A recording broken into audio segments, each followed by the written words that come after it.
Daun salam di dalam plastik. Cakep. Ulang ya. Daun salam dibungkus plastik. Yang jawab salam ibu-ibu, mbak-mbak, saya doain pulang dari sini tambah cantik.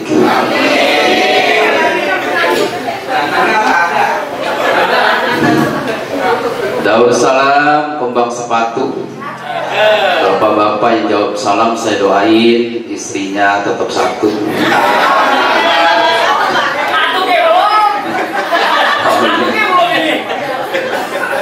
Assalamualaikum warahmatullahi wabarakatuh. Bapak-bapak ada yang gak jawab salam ya? Berarti bininya paling buah.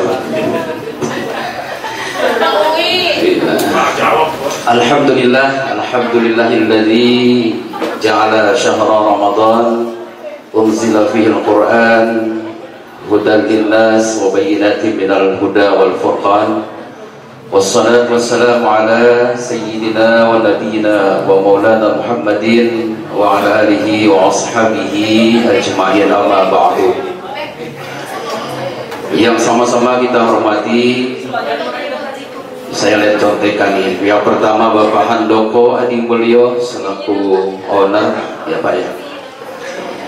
Saya hormati Bapak Andrian Sistiana selaku PIC dealer.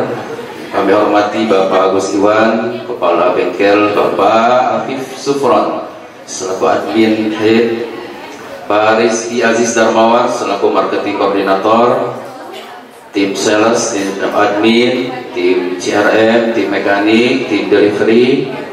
Hadirin wal hadirat, shaimin shaimat yang dimuliakan Allah.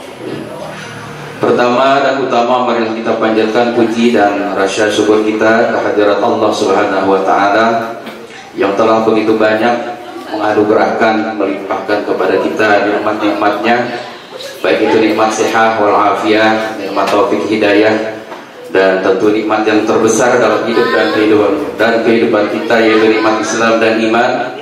Sehingga alhamdulillah berkesempatan sore hari ini kita bisa Allah tadi takdirkan untuk berkumpul di dealer Jaya Utama Motor. Mudah-mudahan jalinan silaturahim kita berkesempatan sore hari ini senantiasa mendapatkan keberkahan dari Allah Subhanahu wa taala. Salawat bertaburkan salam kita mohon kepada Allah, semoga senantiasa Allah limpahkan, Allah curahkan kepada tauladan kita, pelita cahaya hidup kita, baginda Nabi besar Muhammad sallallahu alaihi wasallam. Saya tidak berpanjang kalam barangkali ya, paling hanya kultum kuliah tunggu makan. Karena kalau ada santapan jasmani dengan santapan rohani berbarengan biasanya kalah itu santapan rohaninya. Di depan saya sudah ada. Ya, hadirin hadirat yang dimuliakan Allah. Alhamdulillah saya bisa hadir di tempat ini di Jaya Utama Motor berkat wasilah dari saudara saya Bang Uwi atau Bang Afsori yang telah tadi jadi MC jebolan TV One kayaknya ya. Pak Syekh benar ayat Al-Qur'annya, salamnya Pak Syekh benar ya. Hadirin hadirat yang dimuliakan Allah, bulan Ramadan itu disebut juga Sayyidus Syuhur atau penghulu atau raja dari seluruh bulan dalam setahun. Kenapa demikian? Karena dalam bulan Ramadan itu yang pertama adalah bulan diturunkannya Al-Quran, yang tadi ayatnya sudah begitu bagus dibacakan oleh MC bahwi syahrul Ramadan alladzi unzila fihil Qur'an hudan linnas wa bayyinatin minal huda wal furqan. Berikutnya adalah kenapa bulan Ramadan itu disebut dengan penghulu dari segala bulan. Dalam bulan Ramadan itu ada yang namanya Lailatul Qadar. Yang ketiga, dalam bulan Ramadan keistimewaan lainnya adalah segala kebajikan dilipat gandakan oleh Allah Subhanahu wa taala. Dan yang keempat, dalam bulan Ramadan ada perintah puasa. Nah, dalam waktu yang singkat ini bagian keempat saja yang mungkin menjadi kajian kita pada kesempatan sore hari ini. Hadirin shaimin shaimat yang dimuliakan Allah, puasa yang sedang kita lakukan ini adalah merupakan ibadah yang sangat istimewa. Kenapa istimewanya? Yang pertama, panggilan berpuasa khusus hanya kepada orang-orang yang beriman. Sebagaimana Allah berfirman dalam surah Al-Baqarah ayat 183, Ya ayyuhalladzina amanu kutiba alaikumusiyam kama kutiba alal ladzina min qablikum la'allakum tattaqun. Jadi ya ayyuhalladzina amanu, bukan ya ayyuhan nas, hai manusia. Ya, jadi puasa yang sedang kita lakukan ini adalah khusus buat orang-orang yang beriman. Saya ilustrasikan sederhananya begini. Kita tuh di depan rumah kita ya sering ada tukang buah-buahan lewat ya. Bukan buah beneran ya, buah-buahan dari as gitu ya. Ada tukang buah, bermacam tukang buah suka lewat di depan rumah kita tuh. Biasanya ada tukang buah apa, Bu? Ada buah pepaya, buah rambutan, ada buah pepaya tukang lewat ya. Kita panggil ke salah satu tukang buah pepaya misalnya, bang pepaya. Pasti yang nengok tukang buah pepaya ya. Terus kalau tukang buah pepaya kita panggil dia nggak nengok juga, jalan terus, itu pasti kita ada komentar apa tuh? Dasar tukang buah pepaya tuli budak atau gimana ya, pasti begitu ya. Semestinya kita tidak boleh begitu. Kita harus punya prasangka baik. Mungkin di depan dia ada yang panggil juga, jadi dia tidak konsentrasi terhadap panggilan kita. Atau mungkin dia juga lagi kusut pikirannya, dari pagi dagang belum ada yang beli, bisa juga nggak konsen ya. Jadi begitulah, kita harus punya prasangka baik. Nah, dalam syarat sahnya puasa, syarat sah puasa itu ada berapa ya? Yuk kita ngaji yuk. Dalam syarat sahnya puasa ada berapa? Ada 4. Yang pertama Islam, kedua balik, ketiga berakal, yang keempat mampu. Jadi di daerah ini barangkali ada yang tidak puasa, kita jangan berprasangka buruk ya. Si A, Bang Uwi ya tidak puasa temennya ya, mungkin mohon maaf, mungkin beliau bukan beragama Islam. Oh dia agama Islam, saya lihat di KTP-nya Islam ya. Oh mungkin dia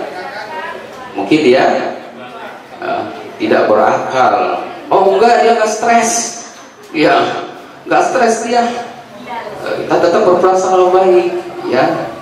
Mungkin dia apa? Syarat puasa yang ketiga apa tadi? Ya belum balik. Masa sih dia belum balik, udah kumisan, udah punya anak, belum balik, belum puasa? Mungkin pilihan yang keempat adalah dia tidak mampu untuk puasa. Jadi terus kita bangun dalam diri kita berprasangka baik kepada orang. Kalau Imam Ghazali mengajarkan begitu tuh, kita hadirkan dalam diri kita seharian minimal 40 prasangka baik kepada orang. Kita mengundang nih ke sini, tadi Bang Uwi udah menyampaikan ya, diundang banyak, tapi prasangka baik beliau mungkin karena halangan, hujan dan sebagainya. Jadi nggak menuduh yang tidak. Nah, jadi Imam Ghazali mengajarkan seperti itu. Hadirkan dalam diri kita minimal 40 prasangka baik kepada orang lain.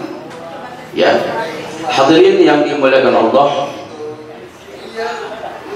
ada sebuah kisah ini berkaitan dengan prasangka ya, karena ini merupakan, kalau kita berprasangka buruk, ini merupakan salah satu yang merusak atau mengurangi pahala puasa kita. Batal sih enggak ya, justru kita menahan diri dari yang membatalkan pahala puasa itu lebih susah karena sifatnya abstrak. Kalau menahan diri dari yang membatalkan puasa lebih gampang karena sifatnya konkret. Ya. Ada sebuah kisah begini. Ada dua orang remaja laki-laki. Dia bekerja pada sebuah pabrik menjadi buruh. Ya. Kedua anak remaja ini sama-sama rajin menuntut ilmu agama kepada salah seorang ustaz. Nah, sedangkan jarak tempuh, ya, jarak tempuh dari rumahnya, dari rumah warisan orang tuanya ini dua-duanya yatim piatu nih. Kayak saya nih, Bang Uwi juga ya, udah yatim piatu nih, tinggal di rumah induk. Jaraknya kira-kira 10 meter. Ya tentunya pasti capek setiap hari harus mengaji dengan jarak yang demikian jauh. Lalu sang kakak berbicara kepada sang adik, ya, pada adiknya dia berbicara, adik, ya, kalau kita punya kendaraan mungkin kita enak nih, ngaji gampang, ya. Lalu dia berdoa kepada Allah Subhanahu Wa Taala, singkat kata doanya dikabulkan, ya, posisinya jabatannya bagus di pabrik itu naik, dia bisa membeli kendaraan untuk operasional dia mengaji. Kemudian sang kakak ini terus berdoa kepada Allah Subhanahu Wa Taala, minta istri yang salihah, minta istri yang cantik, minta istri yang anaknya baik, Allah kabulkan. Minta rumah yang mewah, Allah kabulkan. Ya, tapi sang kakak ini dalam suatu hari pernah merenung tentang perjalanan dia membandingkan dengan adiknya. Kalau adiknya ini udah berpuluh-puluh tahun nasibnya tidak berubah-ubah juga. Ya, nasibnya tidak berubah-ubah juga seperti dia. Kalau baca doa meskipun ngaji bareng dia tetap saja pakai selembar nyontek gitu bacaannya. Ya, sampai pada suatu ketika dia berkeinginan untuk silaturahim kepada adiknya karena rumahnya udah misah nih, karena dia udah punya rumah sendiri yang bagus mewah. Sementara sang adik masih di rumah induk rumah orang tuanya. Bertemulah dia dengan sang adik. Lalu dia nasihati adiknya, adik, ya, kamu sudah berpuluh-puluh tahun nasib kamu masih seperti ini, tidak berubah-ubah.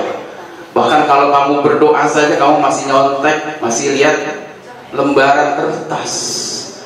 Mungkin hati kamu kotor, kata kakaknya. Marahkah sang adik? Tidak. Dia menganggap, menerima nasihat dari sang kakak karena itu sebagai, dia pikir sebagai kepedulian sayangnya kakak kepada dia. Singkat cerita kemudian sang adik ini berpulang rahmatullah, meninggal. Sedih tentunya sang kakak karena sampai akhir hayatnya sang adik ini tidak berubah nasibnya, hatinya tetap kotor, usahanya tidak pernah maju. Ya, lalu dia bereskan rumah peninggalan orang tuanya karena sang adik pernah berwasiat, kalau saya tidak ada rumah ini tolong diwakafkan untuk menjadi masjid. Di sela-sela dia merapikan rumah, dia menemukan lipatan sejadah. Di atas sejadah itu ada selembar kertas. Di kertas itu ada tulisan, ada bacaan Fatihah, ada sholawat, ada doa buat orang tuanya, ada doa buat gurunya. Termasuk di untayan doa yang terakhir ada doa buat sang kakak. Apa doanya itu? Ya Allah, yang tidak luput segala sesuatu dari pandangan Engkau, ya Allah, ampuni dosaku, ampuni dosa kakakku, berikan dia kesuksesan dalam usahanya. Melihat lembaran doa yang ada di atas sajadah itu, sesak nafasnya sang kakak. Ternyata dia selama ini salah menilai adiknya. Di untayan doa itu tidak ada sedikit pun nafsu duniawi, tidak ada suatu keinginan dari sang adik untuk dia memperkaya diri, tapi yang didoain kakaknya. Nah inilah ini sebenarnya fenomena buat kita juga. Mohon maaf barangkali kita punya adik, kita punya kakak, punya ponakan, saudara yang mohon maaf kadang-kadang agak sedikit loading gitu ya, agak sedikit apa ya, susah gitu menerima sesuatu, ya nggak pinter dah gitu ya. Padahal di dalam hati dan untayan-untayan doanya setiap hari itu ada doa yang terbersih dari dia untuk kita. Kesuksesan kita ternyata juga berasal dari doa-doa. maka janganlah kita suka meremehkan orang lain.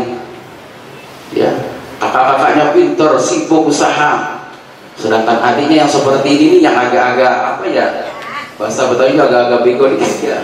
Ya justru dia yang merawat orang tuanya sampai orang tuanya meninggal, sedangkan yang sukses pada meninggalkan orang tuanya.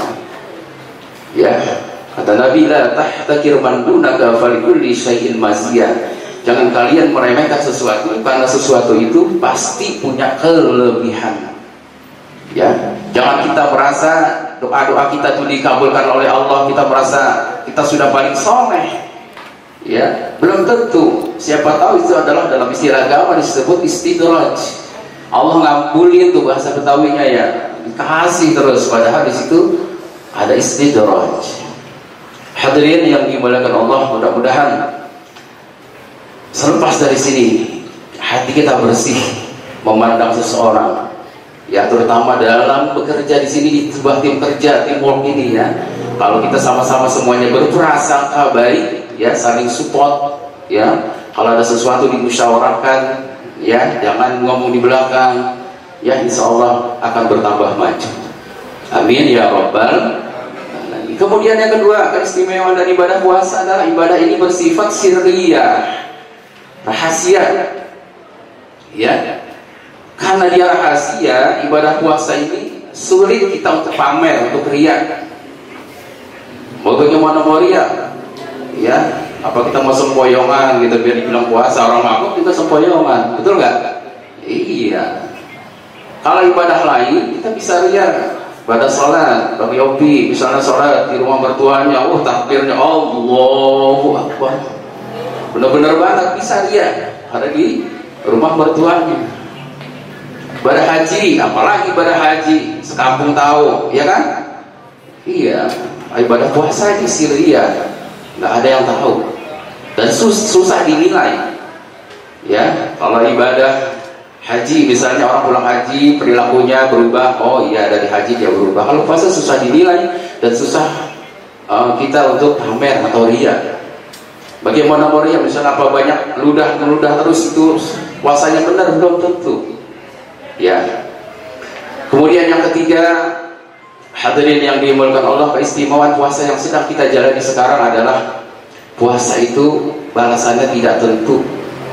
Ya, tidak Allah tentukan, kata Allah. Ya, puasa itu untuk aku, kata Allah. As-shaumu li wa ana ajzi bi. Puasa itu untuk aku yang akan membalasnya. Ya, kalau haji Allah katakan wa atimul hajja wal umrata lillah, al hajjul mabrur laisa lahul jazaa illal jannah. Haji mabrur balasannya surga, jelas. Salat, orang salat jamaah pahalanya berapa derajat? 27 derajat, jelas. Tapi puasa itu tidak Allah tentukan. Nah, dengan tidak Allah tentukan nilai dari ganjaran pahalanya itu menjadi motivasi buat kita. Ya, kemungkinannya dua, motivasi buat kita untuk ibadah puasa tuh dari awal sampai akhir benar-benar lurus. Karena kalau tidak, kemungkinannya dua. Pertama, kita akan mendapatkan puasa kita itu hanya lapar dan haus, sebagaimana sabda Nabi, kam min shaimin laisa lahu min siyabihi illa al-jiwar atas. Berapa banyak orang yang puasa tapi dia tidak mendapatkan dari puasanya itu kecuali lapar dan haus. Dan kemudian kemungkinan yang kedua yang cakep, puasa kita diterima oleh Allah Subhanahu wa taala, Allah yang akan balas. Ya. Dalam suatu hadis Rasulullah SAW pernah bersabda, manil muflis, kata Rasulullah, siapakah orang yang bangkrut itu? Kata sahabat, orang yang bangkrut itu yang hartanya habis, perusahaannya bangkrut. Ya, kata Nabi, bukan. Orang yang bangkrut itu adalah orang yang nanti ketika dia datang di akhirat, segala amal ibadahnya itu ditimbang. Ya, ibadah sholatnya ditimbang, ibadah hajinya ditimbang, pahala puasanya ditimbang. Tapi ketika mau ditimbang, ada orang yang datang, ya Allah, jangan ditimbang dulu ya Allah. Orang ini dulu di dunia pernah menyakiti aku ya Allah. Akhirnya apa tuh? Pahala puasanya dikasih orang yang pernah disakiti. Begitu mau ditimbang, datang lagi orang, ya Allah jangan ditimbang dulu ya Allah, orang ini di dunia pernah merampas hak-hak aku ya Allah.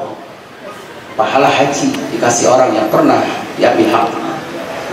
Ya, terus orang datang sampai habis pahalanya dari seluruh amal ibadahnya selama di dunia. Ya, dan habis celakanya masih ada yang datang menuntut hak-haknya.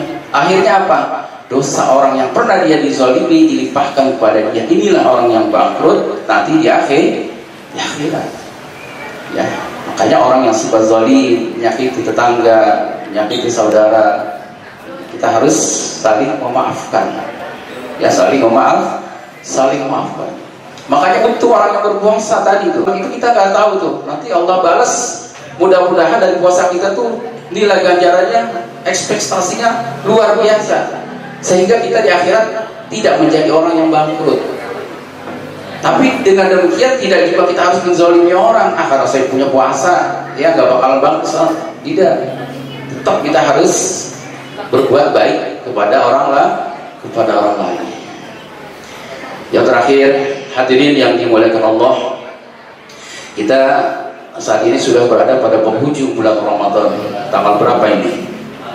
Tanggal 24. Ini kita ibaratnya kalau orang sedang bertanding, kita ini udah masuk babak final. Biasanya kalau babak final pesertanya makin dikit apa makin banyak? Pesertanya makin dikit. Lawannya makin tangguh, makin berat atau tidak? Makin berat. Kalau babak final. Nah, kita juga di bulan puasa nih mengalami begitu nih di akhir-akhir nih, ya. Godaannya, lawannya makin berat. Ya, tunggu THR yang belum cair lah. Sini ngomong udah ya. THR apa Bu? Tunjangan? Bukan tunjangan habis Ramadan bukan? Wah, oke, stres kalau tunjangan habis Ramadan mah. Ya, mikirin tunjangan hari raya, mikirin anak, ya, belum punya baju, mau pulang kampung dan seterusnya.